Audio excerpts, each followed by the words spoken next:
Politique. Le Burkina Faso rompt définitivement sa coopération militaire avec la France. Les autorités de transition burkinabé ont donné 2 semaines à l'attaché de défense français et à son équipe pour quitter Ouagadougou, tout en fermant leur mission militaire à Paris. L'escalade continue entre Paris et Ouagadougou.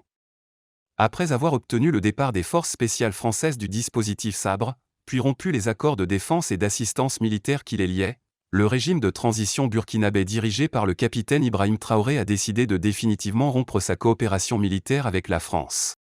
Dans une note envoyée le 14 septembre au Quai d'Orsay, consultée par Jeune Afrique, le ministère burkinabé des Affaires étrangères indique que le gouvernement du Burkina Faso a décidé de retirer l'agrément de M. Emmanuel Pasquier, attaché de défense près de l'ambassade de France au Burkina Faso, pour activités subversives.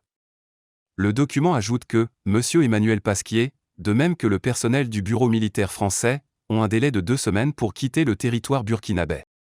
Ouagadougou indique par ailleurs avoir décidé de fermer sa mission militaire à Paris, poste assuré depuis 6 ans par l'ancien chef d'état-major de la gendarmerie, le colonel-major Tuandaba Coulibaly. Rapprochement avec Poutine. Cette décision intervient dans un contexte sous-régional tendu, où plane toujours la menace d'une intervention militaire de la Communauté économique des États d'Afrique de l'Ouest, CEDEAO, au Niger pour contraindre la junte du général Abdourahmane Tiani à quitter le pouvoir.